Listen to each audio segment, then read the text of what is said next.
Welcome to the playground. You think you've seen it all? Neuwerts FM, leading your marketing to where the magic happens. Ready for transformation? It might not work. That's why I do it. Who says that doesn't work? And here is your host, Ingo Stoll. Hello and welcome everybody to episode number 16 of Neuwerts FM, the podcast for transformation and new marketing. I am your host Ingo Stoll and I'm grateful to present another international episode in which we will talk one-on-one with Jamie Turner about the second age of social media, how you can bring your social business to the next level. So thanks for taking your time, and we are now about to leave the comfort zone and turn Neuwerts to where the magic happens. Kick off. Kick off. Did you notice the slight move of innovation within the intro of the Neuwerts FM jingle? I don't know whether you did, but if we can count you as one of our regular listeners, you probably will. Instead of the podcast for routine killing and new marketing, we brought our show to the next level and take more than just routine killing into our focus from now on. We want to cover stories, mechanics, and actionable advice on all kinds of transformation. And transformation has always been the real driver for founding Neuwerts as a communication agency and consulting partner. And it takes more than discovering, routines and trying to destroy them in order to leave the old path and habits behind. Transformation is a process starting with routine killing, but leading down a new road of, let's say, evolutionary and sometimes revolutionary scenarios. So the courageous and strategic approach to contribute to the future of a business is what really fascinates us. In this podcast, we want to bring you the heads behind successful transformation stories. We want to listen to their concepts, insights, and sometimes failures. So we call these people transformers, and we want to focus on what they want to share with us in deep and rich one-on-one conversations. That's why we slightly modified the concept of this podcast and created Neuwerts FM Transformer, the podcast for transformation and new marketing for you. From now on, Neuwerts FM Transformer covers conversations and stories with thought leaders and game changers in the broader communication contexts. We plan to bring you in a 30 up to 40 minutes interview, topics beyond everyday business and tactical project management, helping you to manage future opportunities and reflect on phenomena coming up on the horizon of future communication. But we know that many listeners like our hands-on coverage of the latest in social media, including toolbox tips and comments and recent trends and basic how-to contents and features. So we won't neglect these important aspects, bringing you value for your beginning in the social media business, or if you're on an advanced level, instant benefits. Therefore, Neuwerts FM will bring you from this September on a second podcast called Neuwerts FM Trending. And Neuwerts FM Trending is a social media talk in which my colleague Stefan Röbbeln and me will cover the most relevant news, trends, tools, and discussions of the social media world every 2 weeks.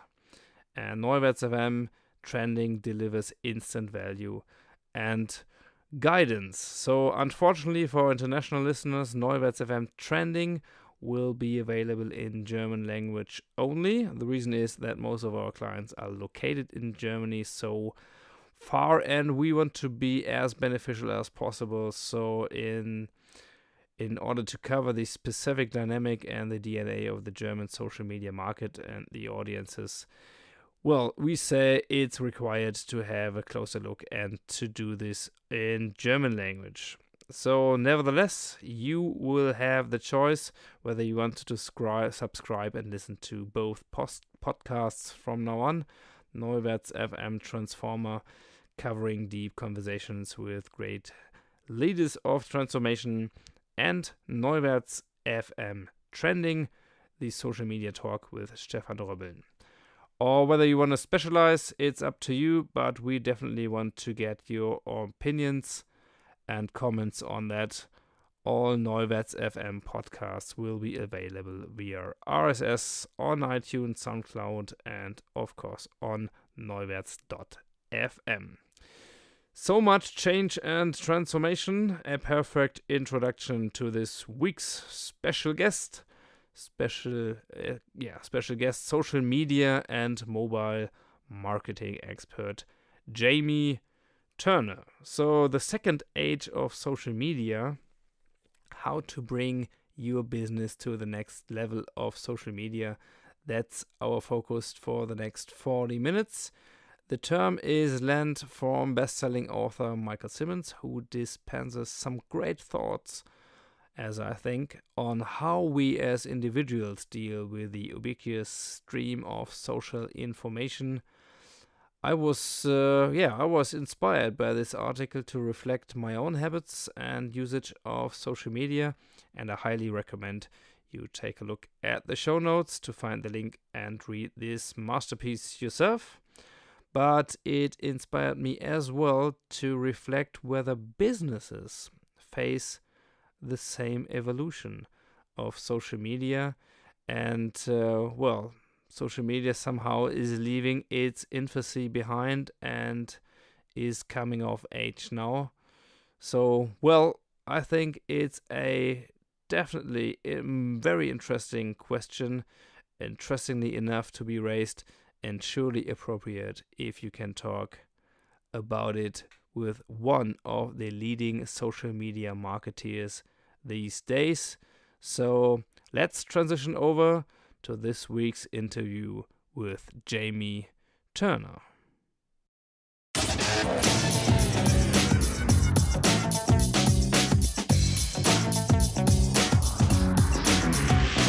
Insights.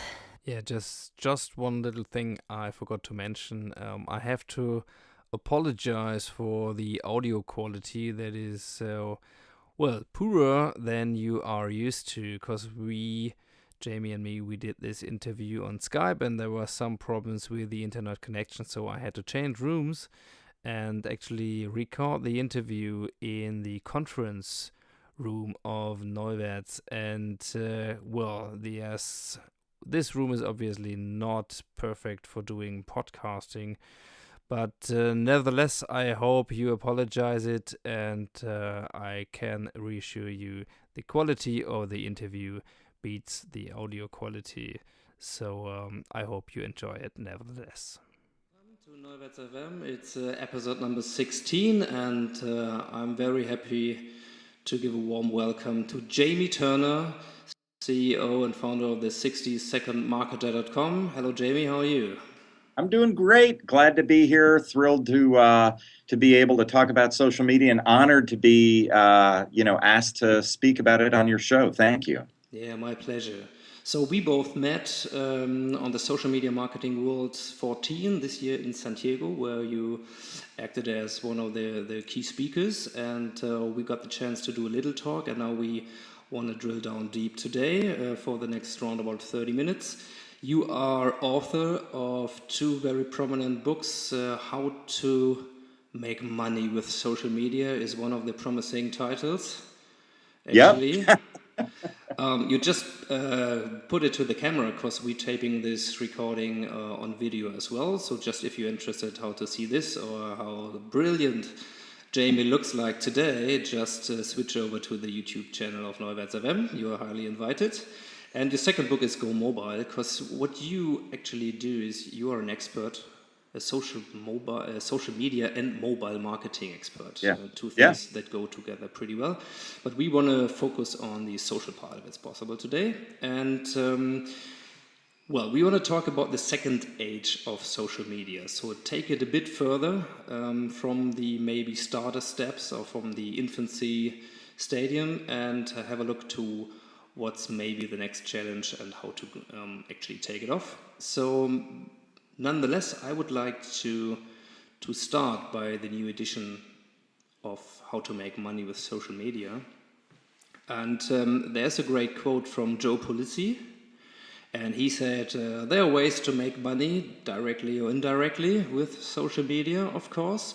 The problem is that most people, well, are doing it wrong. So I would like to, as a warm-up, get in. So what are the biggest mistakes or the greatest pitfalls you observe from your consultancy if it comes to companies take on the social media challenge?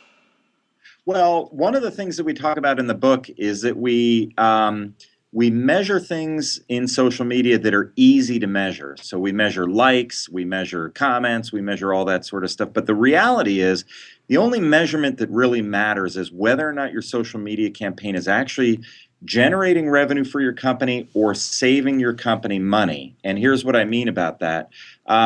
All of those metrics, likes, comments, engagement, all that, those are important, but they should all roads in social media really need to lead to ROI, return on investment. And there's a couple of ways to track your return on investment. The first is by actually looking at how much money you're spending on your social media campaign and then tying that to the actual customers that you generated through your social media efforts. The second thing that you can do, and this is actually a new twist on social media, is that you can analyze whether your social media campaign is making you money by also looking at whether or not it's saving you money. Now, that's a weird thought, and here's what I mean by that. In the book, the very first chapter of the book, one of the things we talk about is Discover Card, which is a credit card in the United States and throughout the globe. And they use social media as a way to reduce churn on their card. In other words, churn is when people leave and quit using their card and go to a competitor. They basically said, hey, let's use social media as a way to engage our customers, prevent them from leaving, and if we can reduce our churn through that process, then we're in good shape because we've effectively saved our company money. In other words, we used to have to spend all this money on telemarketers, manning the phones, answering questions. If we can do that more efficiently through social media, then we've effectively saved our company money, and that in turn means we've made money with social media. So to kind of recap that, it's a kind of a complex thought, but to recap it, there's two things to think about in social media. One is, did my campaign generate revenue for my company? And we can talk as we go through this sort of advanced course in social media with you to talk about that. The other half of the equation is, did social media in some way, shape, or form save my company money? Did it reduce churn? And by doing so, help me end up kind of making money by saving money. So there's a couple of concepts that we really go deep into the book, and it really is a book for people who want to take social media to the next level and to get past just the fundamentals and get into really generating a positive ROI with your social media campaign. Sounds great to me. So maybe we stick a bit with the first idea. Yeah. So how to make money, and generate revenue. I mean, this is what everybody dreams of. Yeah. And obviously, only a few companies can honestly say they are successfully doing that. Yeah. And maybe it's easier. What do you think? If I am an e-commerce company and I have an online shop, yes, social media and gaining revenue should be a pretty easy task. But what about companies maybe with B2B customers? What about companies with complex products, not really being sold in an online shop? So can they gain revenue as well? What do you think? Well, that's a great question. So let's start by setting the foundation with an e-commerce company. Let's just use that because you started there, and then we'll build on top of that more Yeah, go complex ahead. things like B2B. So on the e-commerce side of the equation, in fact, the book opens with a discussion about a gentleman named Ricardo Guerrera who sat down. He was working at Dell, this is years ago, and he was one of the first guys to go, let me see, how can I use Twitter to drive sales for Dell? And he pieced it all together. It was literally reading the New York Times one morning and hearing about Twitter, and he'd heard about it at South by Southwest. And he sat down and he said, how can I generate revenue from Twitter? And then he was one of the very first guys to say, hey, let's tweet about promotional offers, and then that'll drive people through to a landing page. And then a certain percentage of those people will convert on that landing page. And when they do, we can then calculate how much revenue we generated from that based on how much money we spent for running the Twitter campaign. So that was the starting point for everything. And he was one of the early guys. First chapter in the book just kicks things off with, here's how that was done. Now we're getting into the stage of, all right, well, that's fine. That's e-commerce. That makes sense. All that kind of linear thinking in terms of social media. How do we go to the next level? What are we going to do on the B2B side of the equation? That's where it gets a little more complex because there's not always a direct line from a B2B sale. Although, by the way, Dell is a B2B company because it's selling business to business. However, it's an e-commerce company, so in a lot of senses, it's a little more streamlined. But let's say you are a professional services firm. You're a consultant. You're an ad agency. You're an interior design firm. You're a law firm. You're an accounting firm. That's one of the hardest things to do because you've suddenly got, basically, it's not as linear in terms of how you drive leads to your landing page. So then you start looking at a couple of things. One is social media engagement. In the old days, you and I both know, people would go in and the first thing they would do when websites came online, this is 1996, was they would start to see if you had a website. And if you had a website, they went, okay, this is a company that's for real. This is a company that's really here and all that. Now we're in the social media world. Okay, does this company engage customers and prospects via social media across a number of platforms? And it's sort of a way to go ahead in the B2B world to say, hey, we're for real. We're actually really engaging people on this, and we're actually using social media as a way to talk to prospects and convert them to customers. So we can go a little deeper in terms of the hub and spoke model, where we're always trying to drive people through to a blog or a white paper or a landing page where people can download it.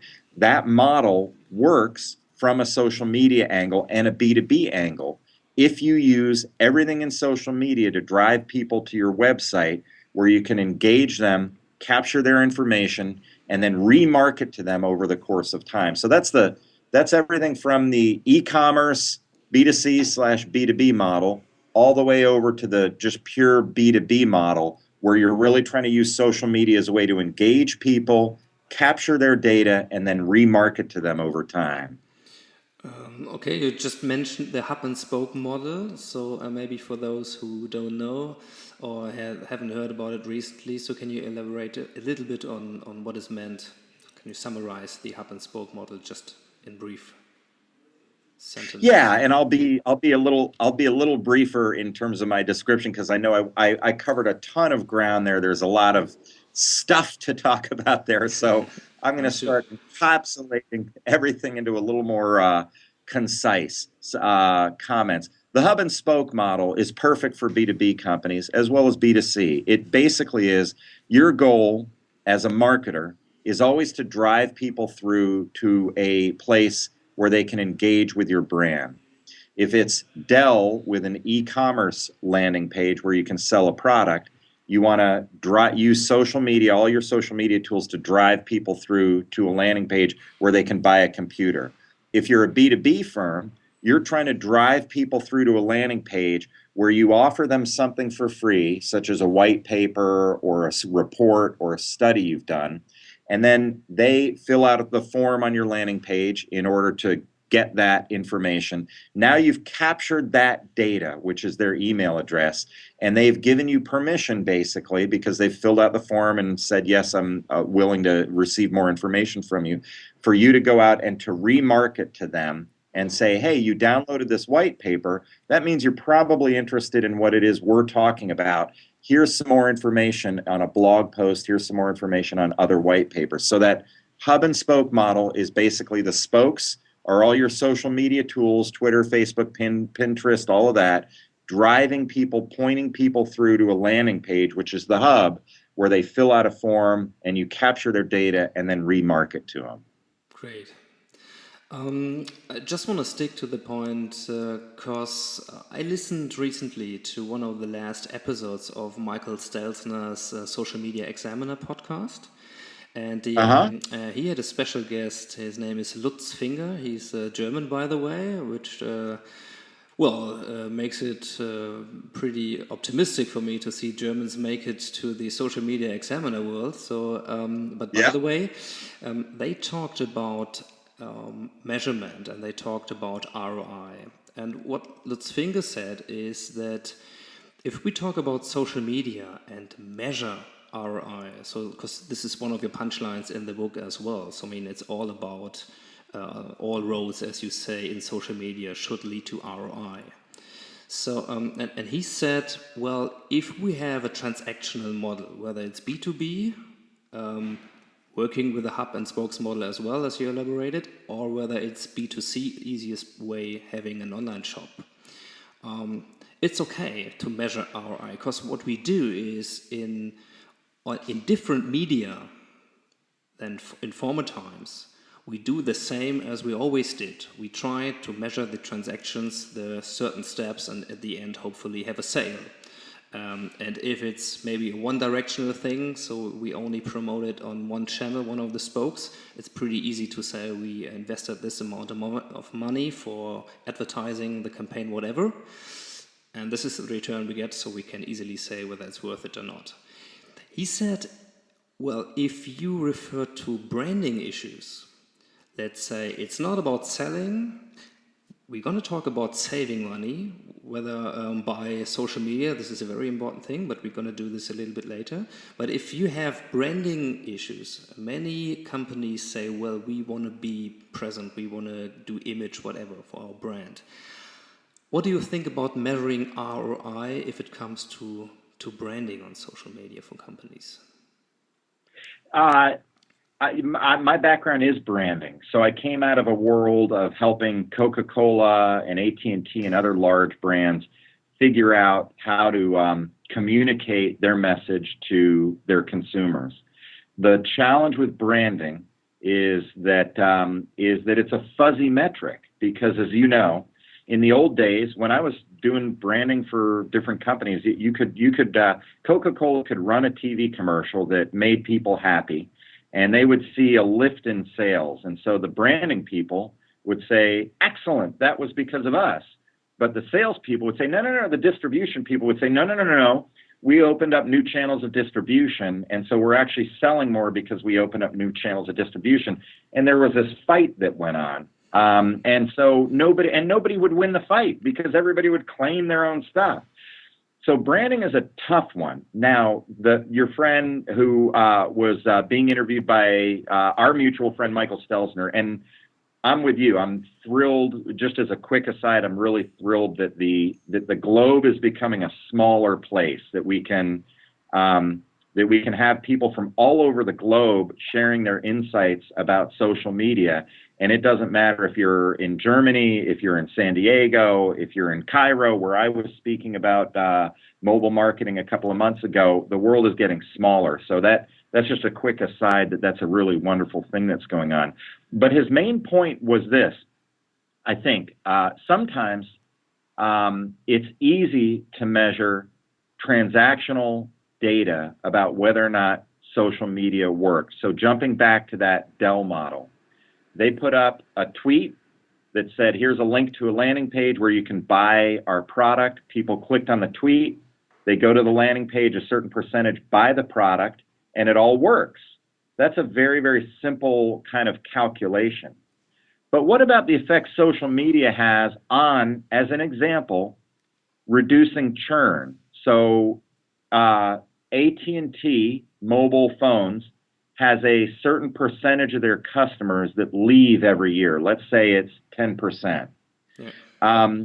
Social media, by being used as a way for people to engage with the AT&T brand, you could argue that because of the customer service that AT&T is using on social media, because people can follow AT&T on Facebook and all that sort of stuff, they have a deeper engagement with the brand. You could argue that the churn might reduce from 10% to 9%.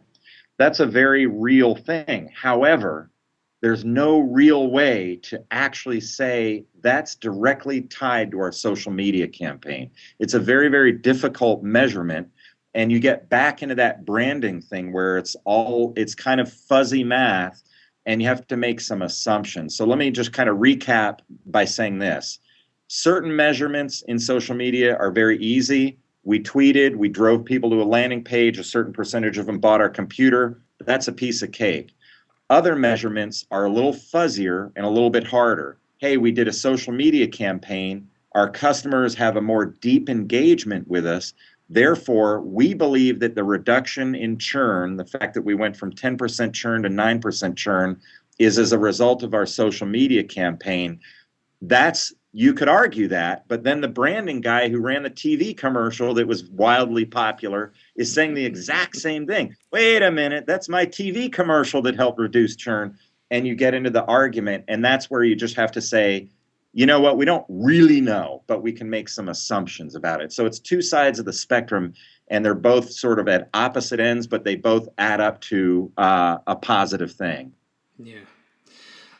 So let's stick for a while with the assumption that social media can help you save money, whether it's by reducing the churns, or do you see other options apart from the customer service or an improvement on customer service via social media to save money? Yeah, there are kind of, when we did the book, we analyzed how the Fortune 500 uses social media.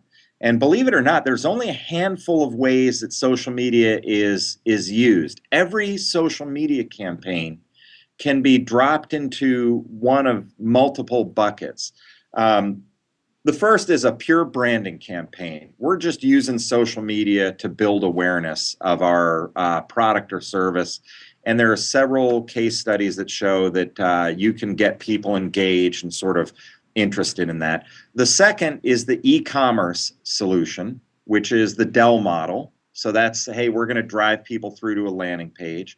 The third is using social media as a research tool. We're using social media just to listen to our customer and to figure out what it is they want, because that's the quickest way we can learn about whether or not a product or service we're offering is actually being well received by our customers. And then the fourth way right now is actually using social media as a customer retention tool, and we've talked about that too. Yeah. That social media is a way to sort of engage people and keep them from leaving your product or service. So people use social media as a tool to have a conversation with customers and use it as a customer service tool, which ultimately reduces the number of people who leave. So those are four of the ways that the Fortune 500 are using it: branding, e-commerce, research, and also customer retention. And if you start thinking about your own social media campaign, you can probably start putting it into one of those buckets and then go, well, this is where we're using social media for our brand, and it's working out really effectively or not effectively. Sometimes social media doesn't actually work. That leads me to a question that is often involved in building a strategy or maybe starting off social media, and this is which department should probably be in the lead in your company to implement the social media strategy. You know, some say, well, it's definitely marketing. some say, well, this is corporate communication, because what we do is we have aspect like transparency. We act as, we have a direct connection to our customers. So this is something you have to do from the corporate point of view to see what are the stories we have to tell. And others, they tell you, no, it's the customer service, because what is the basic point of social media is not only because of retention, is because customer service, great customer service is naturally the best thing to go on social media. So we should be in the lead. So what do you think? It's first and foremost, each company is going to be slightly different because certain companies are going to want it in one department, other companies are going to want it in another department, and they're going to make the right decision for their companies, and we can talk about that in a second. But let's think through fundamentally, the starting point is, what are we going to use social media for? In the old days, and by that I mean 4 or 5 years ago, ancient times, there was a big debate about should marketing firms handle social media or should the corporations handle social media. In most cases, not all, it's evolved to where the corporation is handling the quick, day-to-day, fast turnaround. We need somebody to answer this question right now because they're inside the company and they can answer those social media queries very, very quickly. So the marketing firms are now being used more for two things, primarily social media metrics. Let's analyze the data. Let's study the data. Let's figure out what's working and what's not working.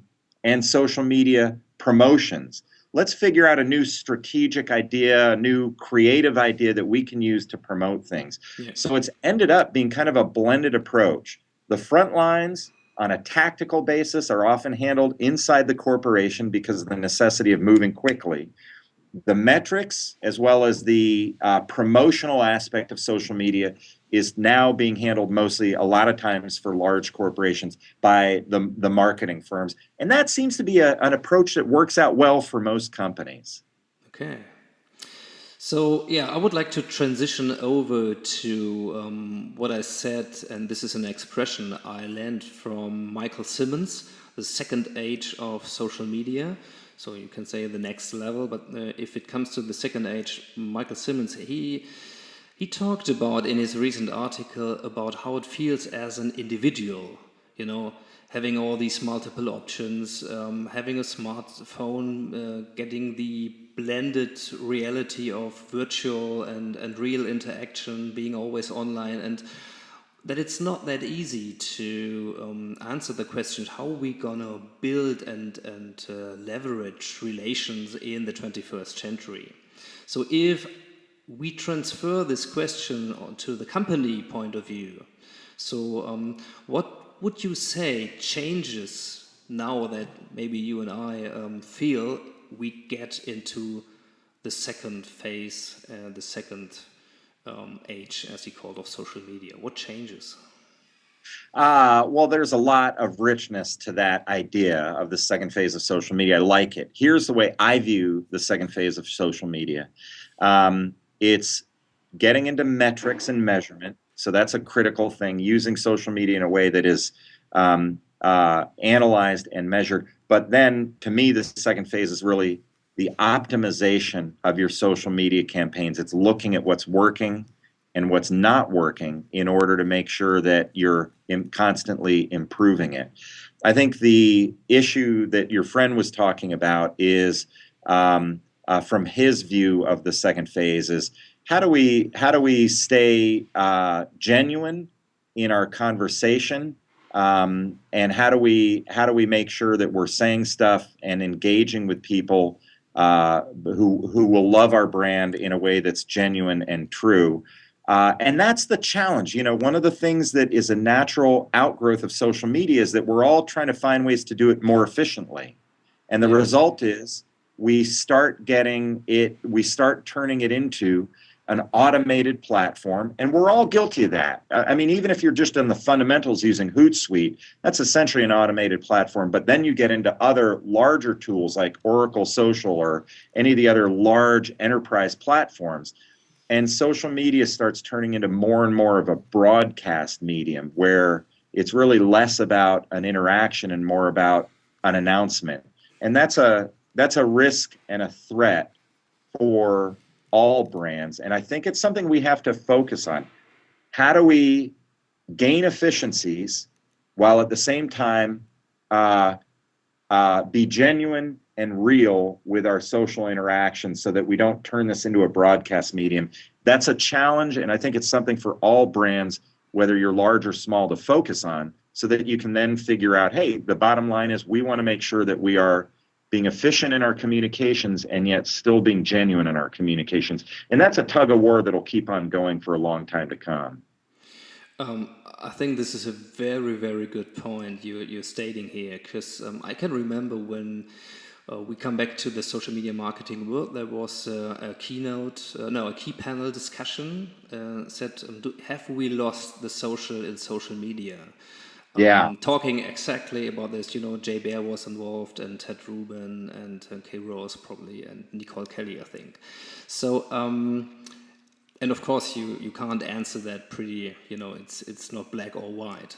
But to me, it sometimes is, and I want to know what you think about it, how to do it, have practical advice, how to do it, to stay social and not to return to the old habits that we all learned as marketers, and that is pure broadcast. Yeah, make up your message, try to figure out who you want to reach, and then start broadcasting as long as your money takes you, and do the penetration thing. And in the early ages of social media, what was a great thrill is that these models didn't work. I mean, Facebook was not about ad spending, pay to play. You had to engage to get connection and to get reach. And now that all these, let's say, shareholder-driven big companies return to the old model that we all run our marketing campaigns on for the last decades, that means pay to play, I wonder, and it's not that easy to, in the consultancy way of thinking, go to a company and say, well, this is only one thing. This is media, this is reach, this is maybe automation, whatever. But if you don't want to fall guilty on automation, you have to engage. And this is something that most companies never learned, that their organizations don't adjust to. And this is the challenge. So how do we actually support companies to maybe even get more engaging and stay that way, so that it's maybe a 50-50 job in the end? It's a constant problem. So what happens is that you and I go in and we say, hey, you really need to have human beings behind your social media campaign, because that's what people are using social to do. It's the social and social media. And then what happens, to be honest, is the CFO, the chief financial officer, comes in. They say, hey, we're a big company. We spent $100,000 on social media last year. I want that reduced to $80,000 this year because it makes my numbers look better and makes me look better to the CEO. So then the CMO, the chief marketing officer, has to go in and figure out, all right, how do we trim the budget? Well, we become more and more automated. And I think what will end up happening in business, the pendulum is always swinging back and forth between, two sides of a spectrum. It's all human beings, and then it's all automated, and it keeps swinging back and forth. And as I grew older, I remember seeing the Coca-Cola CEO. This is years ago. I'm based in Atlanta. And the new CEO came in, and he said, we're going to centralize everything. And he centralized everything. And then 7 years later, he was out, and a new CEO came in, and he said, we're going to decentralize everything. And all of a sudden, everything was decentralized. And I said, I'm getting old enough now where I'm starting to see these swings where it just goes back and forth between the two sides of the spectrum. That's what we're going to see in this, is the pendulum will swing. Let's make it all human, and let's make it frontline people, and then it'll swing over to the let's make it automated, and then it'll swing back. So I think it'll just continue to go back and forth between those two as each individual company tries to figure out what's the best mix of both of those for our brand. And that's the net is, what's the best mix of those for your company? How much should be automated? How much should be human? And then you have to just figure out what works for your brand and then go with that and stick with that for the time being. You see, there's just a picture coming up to my mind using one of these memes. Let's say, keep calm and establish the best mix. Yeah, probably because the pendulum is swinging all the time. So I put this in the show notes. I'm going to produce it because, yeah, keep calm and carry on, or keep calm and mix it right, or whatever. So don't roll with the punches. Yeah, great. We're going to get a coffee cup in your honor that says your meme. So that'll be terrific. Great.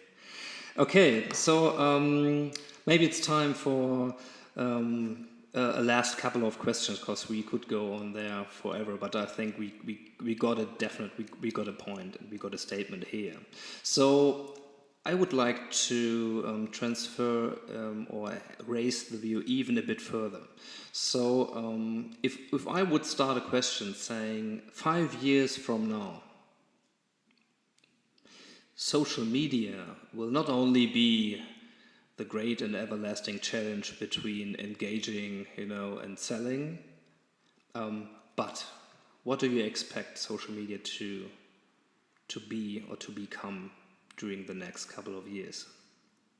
I think social media is going to end up, people are going to realize that the real value in social media is that it's the fuel that makes everything else work better. And what I mean by that is, right now we're thinking of social media as an individual tool. That is, there's social, there's broadcast, there's print, we're looking at it that way. The right way to look at social media is that it adds fuel to all the other components of your marketing campaign. It makes everything else run better because it's added on top of everything. And I think that'll be the big shift, is social media is kind of pervasive across every aspect of your marketing program, as opposed to thinking of it as a single silo. And I think that'll be the biggest shift in terms of the consciousness about social media in the next 5 years. So are we finally getting integrated marketing approaches, as we talked about in the early 90s? Yeah, at long last, a couple of decades later. Yeah. Okay, finally, but as long as we get there. Right. Okay. So, well, this podcast, as I know, has an audience that is able to follow us on the high-level discussions, but they are very open for practical and actionable advice, as I know.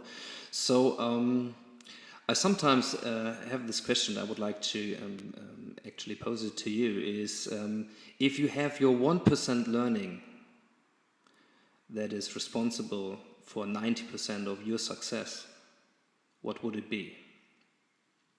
Let me pause for a second. I love that concept. So 1% of your learning is responsible for 90% of your success. So in other words, it's the one thing that you're doing that's making it. So here's what my 1% would be on that front. I really love that question, because it drives home a larger issue, which in a nutshell is this. Sometimes we make things more complex than they need to be. Sometimes we add bells and whistles, we add all this stuff, and then we forget, then we get all wadded up with all this sort of extra energy that takes us sideways. So the 1% that I would say that would contribute to 90% of your success is actual execution and follow through. And what I mean by that is, everybody tends to have, hey, I'm an expert at social media. Hey, I know this data about social media. Hey, I do this on social media. And what we get lost on is stick with the plan, pursue it, and consistently push through on that plan so that you can get to your goal. So the 1% is take action and continue to take action. It's a marathon. It's not a sprint. It's about putting one foot in front of the other and consistently moving towards that goal for the long term. It's not about getting sidetracked by all this new bells and whistles everywhere and the new, whatever's new in social media today and then is flames out tomorrow. So that's the 1%. Stick with the plan, focus on it, move forward, and move through the ups and downs that you'll go through during that course, and you'll get to your ultimate goal. This is wisely spoken, I think. And we all struggle with that. But it's good to come back maybe to this 1%, because in the end, this is what you say is responsible for 90% of your success. So thank you very much for a great insight. At the end, I think if we keep on going step by step, putting one foot in front of another, so maybe a couple of guys actually listening to our conversation would like to follow up. So where would you send people to? Getting deeper, getting more information, getting more background of what you do and what the 60-second marketer is all about. Yeah, the 60-second marketer is the blog for my marketing agency, which is called 60-second communications. So if you go to 60-second marketer, the whole intent of 60secondmarketer.com was, let me engage people and build some visibility so that I can A, generate leads for 60-second communications, but also B, and this is important for everybody who's doing social media right now, the other aspect of it is that I want to be able to knock on the door of Holiday Inn, as an example, or TransUnion, another client of ours, or Coca-Cola, another business we're doing business with, and get them to open the door for me. And that wouldn't have happened without 60secondmarketer.com. So the short answer to your question is, where can they find out more about me? 60secondmarketer.com. Thank you. The longer answer is, we use that as not only a lead generation tool, but also as a way to build visibility so that when I knock on the doors of large brands, they actually open the door. And I think all of your listeners and viewers should remember that the added benefit of any social media campaign is that it builds awareness for you and your brand, so that when you knock on the door, they open the door because they've heard of you before. So that's just a parting thought for everybody out there who's putting in all the time and effort into their social media campaigns. That's the added value, is that you're building awareness for you and your brand. Stick with it. It's a long haul and it's not easy, but if you stick with it, then you can get that door open for your client or your client prospect. Great. Jamie, thank you very much for having you. Actually, it was a big pleasure and was worth taking all the time. I apologize for the poor audio quality. We did this conversation on Skype, and I think it wasn't for the best during all these maybe last 30 minutes. But anyway, I think the message is loud and clear. So thanks very much for taking your time out of your busy day. I'm pretty sure a lot of people will follow up you on the 60-second marketer, and don't forget about the second and maybe I think almost new edition of the How to Make Money with Social Media book. This was launched just recently, and be sure, as always, we have great show notes, so we put some insights in there, all the mentions and all the links you're gonna find there, and we definitely gonna keep in touch. And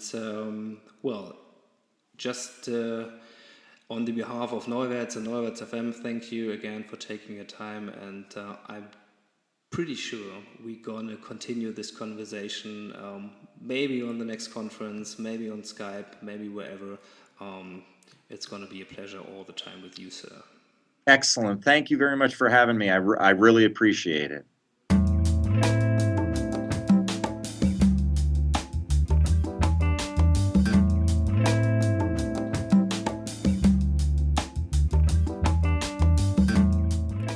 Yeah, that's it for now. Neuwerts FM Transformer episode number 16. You will find all the mentions and links in the show notes on neuwerts.fm/episode/016. And there's one link I definitely want to point out here and hope you click it. It is a charity project that Jamie Turner supports. It is called A School Bell Rings, and it supports schools and raising schools in Central Africa. And this matches perfectly and shows that there's more of importance than just social media and the second age. So yeah, do me a favor, have a look at School Bell Rings as well. And I hope we hear each other again in 2 weeks' time with the next Neuwerts FM Transformer episode. And in the meantime, if you want to, check out the new Neuwerts FM trending episode in German language starting next week with my colleague Stefan Rebeln. So yeah, see you, bye bye, take care and stay social.